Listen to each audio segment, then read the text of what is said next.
Assalamualaikum warahmatullahi wabarakatuh. Syukur alhamdulillah karena kita masih bisa bertemu lagi di channel ini.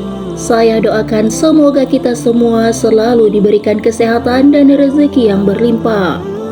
Sahabat yang dirahmati Allah, tidak ada satupun di dunia ini yang kekal. Semuanya akan kembali pada Sang Pencipta Allah semesta alam. Pada akhirnya nanti semua cerita di dunia akan kita pertanggungjawabkan setelah kematian.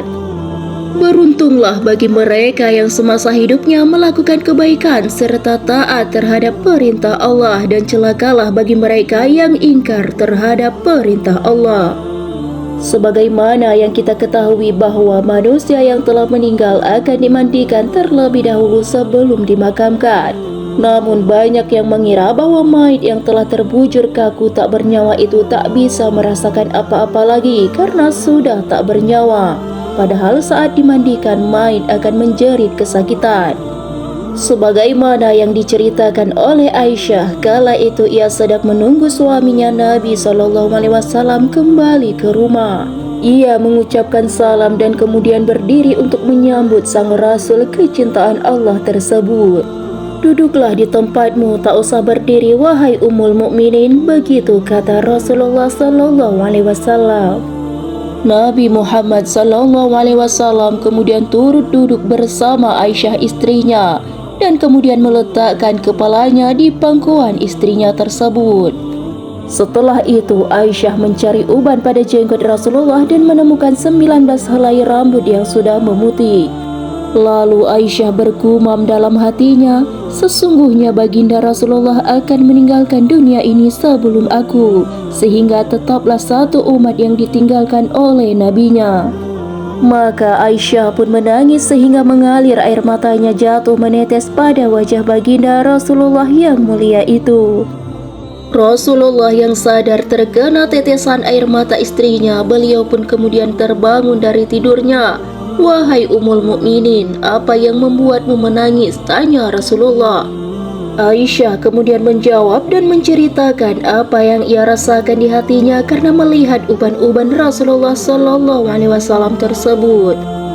Kemudian Rasulullah berkata, "Tahukah engkau kondisi apakah yang paling menyusahkan bagi si mayit?" tanya Rasulullah.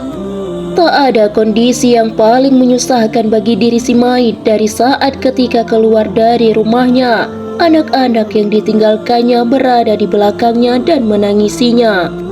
Itu memang sangat menyakitkan bagi si mayit, namun masih ada lagi jalan yang lebih pedih daripada itu, sahut Rasulullah SAW.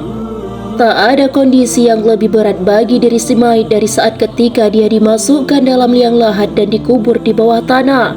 Para sahabat, kerabat, anak dan istrinya meninggalkannya pulang. Sesudah itu maka datanglah malaikat mungkar dan nakir dalam kuburnya, ucap Aisyah. Kemudian baginda Rasulullah tersenyum mendengar jawaban istrinya ini. Rasulullah lantas menjelaskan bahwa sesungguhnya saat-saat yang paling berat atas si mayit ialah ketika datangnya tukang memandikan mayit. Hal ini disebabkan karena pemandi jenazah biasanya akan melepaskan cincin yang dipakai si mayit, kemudian melepaskan pakaiannya dan setelah itu memandikannya. Maka pada saat itu ruh akan menjerit sangat kuat di mana suaranya bisa didengar oleh seluruh makhluk kecuali jin dan manusia. Kemudian Aisyah bertanya, "Apa yang diserukan oleh ruh itu ya Rasul?" tanya Aisyah. "Wahai engkau tukang memandikan, demi Allah aku memohon kepadamu saat engkau mencopot pakaianku dengan pelan-pelan dan hati-hati. Karena sesungguhnya saat ini aku sedang istirahat dari sakitnya pencabutan nyawa dari malaikat maut." Begitulah ungkap Rasulullah. Karena penasaran, Aisyah bertanya lagi, "Lalu apa yang diserukan lagi oleh ruh itu wahai Rasulullah?"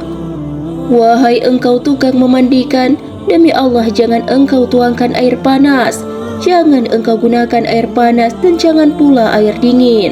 Sesungguhnya jasadku telah terbakar karena dicabutnya nyawaku," sahut Rasulullah. Tak sampai di situ, Aisyah bertanya lagi, "Lalu saat dimandikan, apa yang diserukan oleh ruh itu ya Rasulullah?" tanya Aisyah lagi. Dan saat dimandikan, ruh akan berkata, "Demi Allah, wahai tukang memandikan, janganlah engkau pegang diriku terlalu kuat. Sesungguhnya jasadku masih sangat terluka karena keluarnya nyawa." Jawab Rasulullah. Itulah sakit dan jeritan yang dirasakan oleh si Maid. Karena ketika pencabutan nyawa itu terasa begitu menyakitkan, bahkan Nabi SAW pun merasakan hal yang sama. Dan bekasnya masih terasa sampai saat dimandikan. Oleh sebab itu, bagi Anda yang suka memandikan jenazah agar lebih hati-hati dan dilakukan dengan lembut, supaya kita tidak terlalu memberatkan si mayit, karena sama halnya si mayit dengan si pemandi jenazah akan sama-sama merasakan hal yang sama. Semoga dengan adanya penjelasan ini kita bisa lebih mengerti dan tahu tentang pemahaman yang ringkas ini.